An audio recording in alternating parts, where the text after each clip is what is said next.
Only recently have we begun to wonder about the minds of these awesome yet supremely graceful beings who have roamed the seas for millions of years before man's evolution.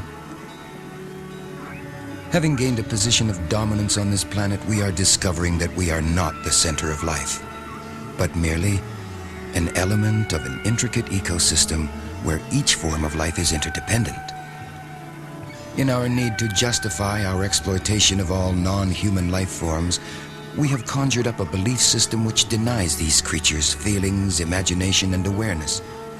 Yet the whales have brains that exceed ours in size and in areas that are known to function in thinking, perception, memory, and conceptual thought. That there is an intelligence of another order on Earth, in the oceans, is now beginning to inspire those who have not been blinded by the traditional way of viewing nature. But the whales are vanishing.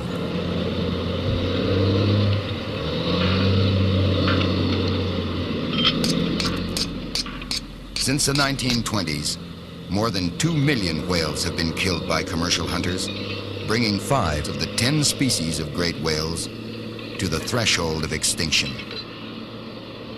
The whales were processed for use in the manufacture of commercial lubricants, fertilizers, mink feed, cooking fat compounds, pet foods, pharmaceutics, dynamite, crayons, soaps, and cosmetics.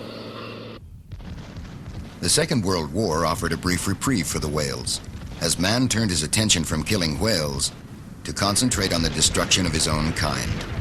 Many whaling ships were converted to military use and destroyed in battle.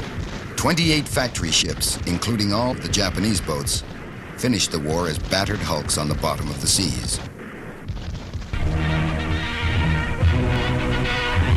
Japan's whaling fleet, by permission of General MacArthur's administration, is on the move again in the Antarctic.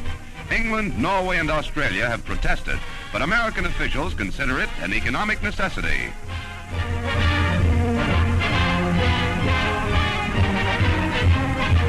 There she blows, or whatever it is the Japs say.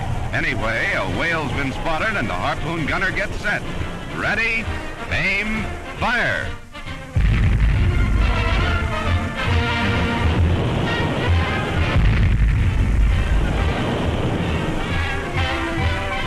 End of Moby Dick. A special flag marks his carcass as the whalers go after another monster. The 100-pound harpoon is a wicked weapon. Its head explodes on impact with the whale, anchoring sharp-pointed barbs in its hide.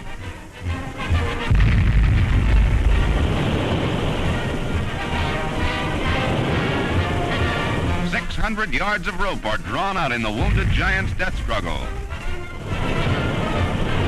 The whale hunt will help alleviate Japan's food shortage and ultimately save over $20 million for American taxpayers.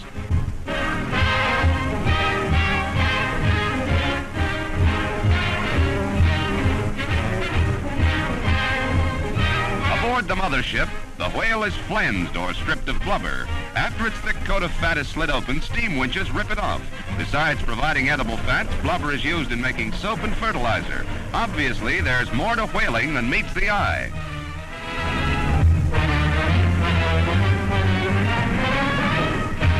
Last of all, much of the valuable catch is salted and packed as whale fillets for the long journey home. Not exactly porterhouse steak, but mighty welcome to a hungry nation.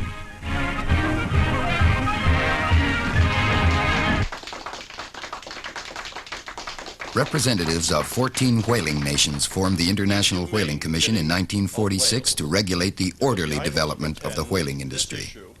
Each June, the IWC meets in London in this modern concrete high-rise to determine the fate of the last great whales. With an air of sophistication and civility, the delegates politely sit down together to carve up the whale pie. Today, the large pelagic whaling fleets are operated only by Russia and Japan, who together are responsible for more than 80% of the world's whale catch. The Japanese whaling industry argues that Japan needs whale meat to feed her protein-poor nation. However, the majority of whales killed are sperm whales, which are not eaten by anyone. The logic behind this destruction is purely economic. Extermination of the last whales will provide the maximum return on investment.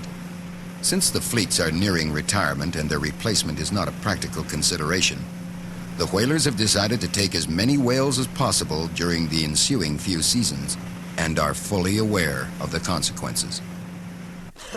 The IWC has been little more than a front for the whaling companies. Mr. Iwao Fujita, Japan's delegate, is also a director of a major whaling company. So to expect the IWC to protect whales is like asking the wolves to guard the sheep.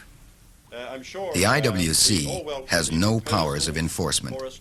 Any member nation can exempt itself from any restriction merely by making a formal protest. The Commission has consistently set catch quotas which are even larger than the number the whalers are able to catch. The recommendations of its scientific committee are seldom adhered to. In 1949, the Commission was informed that the blue whales were in serious decline. But it took the IWC until 1967, 18 years later, to finally act upon these warnings. Now, the blue whales, the largest creatures in the world, are so close to extinction that their recovery is in doubt. At the 1974 meeting of the IWC, the Mexican delegate made a final statement that if a 10-year moratorium was not introduced soon, this commission will be known to history as a small body of men who failed to act responsibly in the terms of a very large commitment to the world and who protected the interest of a few whalers and not the future of thousands of whales. Well, by about 1975, in January, it was pretty clear that the situation in terms of the survival of the whales had gone so badly downhill. No government seemed able to do anything about it. Various conservation groups had been powerless to stop it. So we decided what we needed was a workable plan. And the only workable plan we were able to come up with was to take a boat and go right out in the ocean and, against whatever odds we had to face, find a whaling fleet. And then we would take some inflatable rubber boats with outboard engines called Zodiacs and put people in them and then drive out right in front of the harpoon so that the harpooner wouldn't have a shot at the whale without having to go through or blast apart that human shield that had finally gotten up and got in the way and said, no, it's time to stop. The man who came forward to get us out on the Pacific was John C. Cormack, a veteran who's been up and down the West Coast longer than most of the people on the crew had been alive. And we had worked with him before trying to stop nuclear tests in the Pacific.